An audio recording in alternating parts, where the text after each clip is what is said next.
hear about your wedding night, and I want to hear about when you met.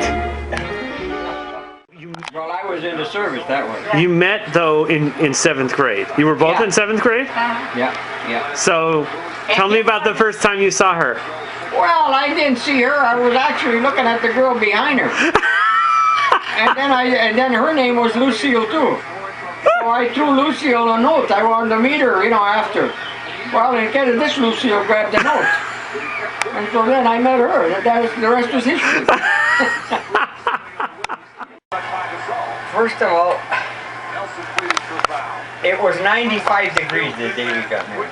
95? 95 degrees. In Michigan? Wow. In Iron Moutain, 95. And we had the beer out on Grandma's lawn, the keg of beer out on Grandma's lawn. And everybody was outside drinking the beer, including the little dog that Grandma had. Oh, jeez. The little dog got drunk. But anyhow, we had everybody there then. Was my dad there? He was only... Yeah, why sure, he was just a little kid then. Yeah, he was 9 years old. Why sure. Yeah, so. and we sent we sent Dar and Freddie to the show.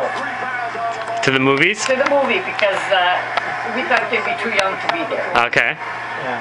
So then we had the party in Grandma's yard there.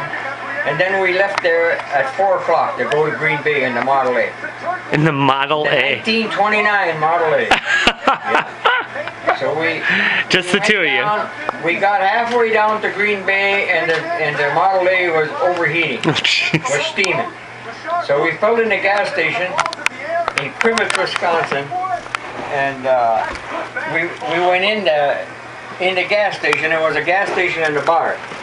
Okay. So when we walked in the bar, the guy told us, he said, "Oh, your car just heated up. Let it cool down. It'll be all right. Then we'll have to put some more water in it. It'll be all right." Okay. So we went in the bar and have a Coke.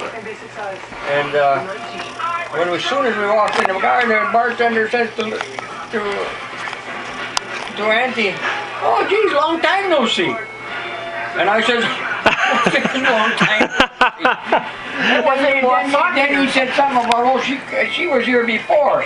And I said, "I don't think so." Oh, he said, "I must have the wrong girl." I said, "Yeah, you sure had." So that didn't start off very good. Wait, so this bartender could have been my uncle? No, it was a girl bartender. Oh, it was a girl. Yeah. So then we made it to Green Bay, all right. We got on the main street. Oh, no, that was after a while. Yeah, we went to Green Bay. We went to Duck Creek, which is just outside of Green Bay. We got a little cabin there in Duck Creek.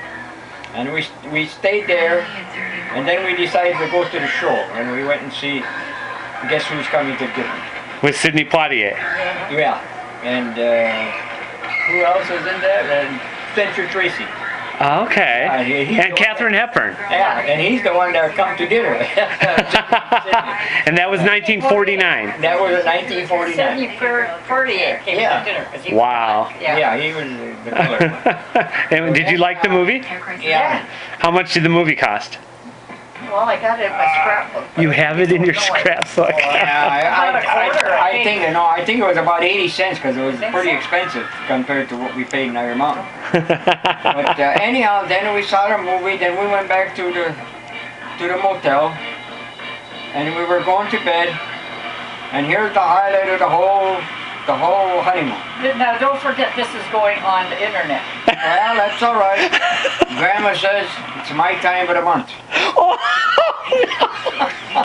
So I says, "Oh well," rolled over and went to sleep. Yeah, so that was that. Okay, I was not expecting that. So then the next morning we didn't know what to do, so I said, "Shall we take a ride to Milwaukee?" So I said, "Okay, she said, "Yeah, okay, let's go." So we took off for Milwaukee. We got all the way downtown in Milwaukee, and Auntie says, "Boy, we made it with no trouble, eh?" I said, "Yeah, we made it." Boom, flat tire. So I had to stop and buy a new tire. $19 it cost me. How'd you get the tire off? Well, it was a job. You had a sardine can key.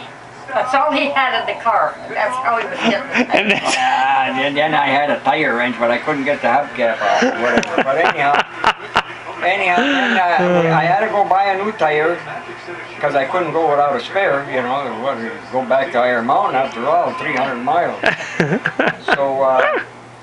So then we went and we got a room at the Wisconsin Hotel in downtown Milwaukee.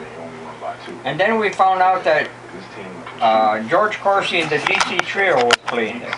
George Dorsey? Coursey Oh, Coursey, and the DC okay. Trio, and Lucille DeRitter was the singer. Okay. And that was really, in them days, a good band.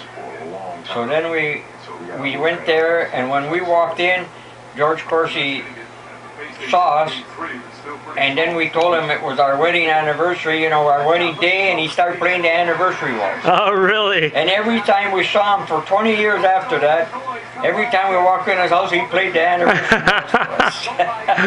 Because he lived here in California. He lived in Tustin in California. Oh, so you saw him after you moved out here? Oh yeah, yeah. Oh, we used that's to go to his great. house, That and was when we a walked in the uncle, house, yes. he'd have that song playing for us. Yeah. Wow. And then that was then we made it home because I called up my father and said, Dad, guess where I am? And I said, we're in Milwaukee. And he said, you dizzy bugger, if you get stuck, don't call me.